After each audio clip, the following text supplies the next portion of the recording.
When a new ruling class arrived from Central Asia in the 13th century, they faced a daunting geographical reality. To hold a territory of this scale, military victory was only the first step. The true challenge was governing a massive population that shared almost no cultural or religious common ground with its new leaders. Lasting control required more than a successful cavalry charge. It required a systematic administrative machine that could function across vast distances. That process began at the very top. The Sultan occupied the center of this new world. He acted as the supreme commander of the army, the head of civil administration, and the final authority in the judiciary. He held the sole power to appoint, promote, or dismiss any official in his service. In practice, however, this power was under constant pressure. Two groups held significant leverage: the religious intellectual class known as the ulema and the nobility, specifically the Group of 40, an elite circle of nobles who often dictated which sultan would take the throne. Stronger rulers like Balban survived by systematically breaking that influence.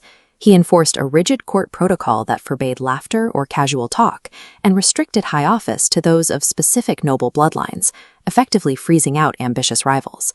These measures transformed the Sultanate from a loose collection of conquered territories into a formalized government bureaucracy. At the heart of this bureaucracy was the Diwan-e-Wazarat. This office was led by the Wazir, the Sultan's chief advisor and general supervisor for all state departments. The Wazir's primary responsibility was the state's financial survival. His office tracked land revenue, audited the royal treasury, and recorded every royal servant's salary. To prevent any single official from becoming a rival, the Sultan ensured the military and the treasury were managed by separate departments. While the Wazir handled the money, the Diwan-e-Ars managed the soldiers. This military department focused on rigorous oversight. Under Alauddin Khalji, the state introduced a system of branding war horses with royal insignia and keeping detailed physical descriptions of every soldier to ensure that no commander was drawing pay for a fraudulent army.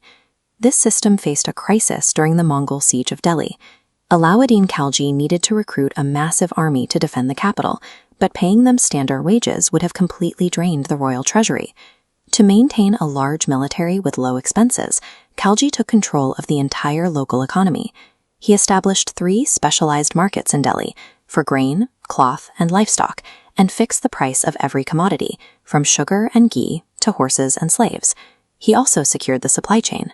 Grain merchants, known as banjaras, were forced to settle their families along the banks of the Yamuna River, where the government monitored them to ensure they transported grain directly to official markets at mandated prices. To enforce these rates, the Sultan deployed an intelligence network of market inspectors and secret spies. If a merchant attempted to hoard goods or create an artificial scarcity to hike prices, the central government intervened immediately. These reforms were a temporary weaponization of economics, a masterfully coordinated effort to sustain a wartime military machine that the state otherwise couldn't afford. Managing distant provinces required a different approach. The sultans utilized the Iqta System, where military commanders called muktis were assigned specific territories to administer. The mukti collected revenue from their assigned lands to maintain a standing army.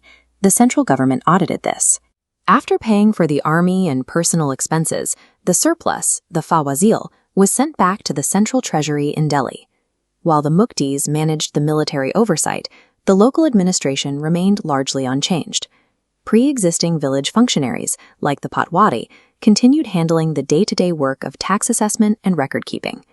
This delegated model allowed the Sultanate to funnel agricultural wealth from the furthest reaches of the subcontinent back to the capital, while maintaining a constant military presence in the provinces. When the Mughals came to power, they didn't discard this blueprint, they perfected it. They formalized the territory into subos, or provinces, and introduced an even more centralized administrative structure. Emperor Akbar took a decisive step to consolidate power by dismantling the authority of the wazir. He divided the office's responsibilities, handing financial control to a new position, the Diwan-e-Kul. Military affairs were handed to the Mir Bakshi. He was responsible for the payroll of the nobility and ensuring that every armored cavalryman and war horse in the empire's contingents met the state's strict standards. Religious matters were managed by the Sad as-Sudur, but Akbar used a decree called the Mazhar to place himself at the top of the hierarchy. If religious scholars disagreed on law, the emperor's view would now be the final word. To support the massive needs of the court, the Mir Saman oversaw the royal workshops, or karkhanas, managing the large-scale manufacturing of everything the royal household required. By ensuring that every vital pillar of the state, finance, military, religion, and industry, reported directly to the emperor, the Mughals created an administration where power was entirely focused on the throne. This evolution turned conquerors into administrators.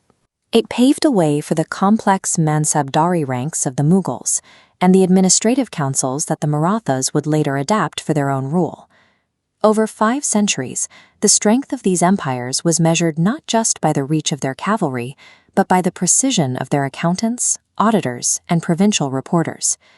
By fusing Central Asian administrative design with the existing agricultural realities of India, these rulers created a framework that proved remarkably resilient through centuries of political change. This bureaucratic architecture established a standard for regional governance that would persist long after the empires themselves had faded. The village units and provincial divisions forged in this era created a durable template for managing the subcontinent that would be utilized by every government that followed.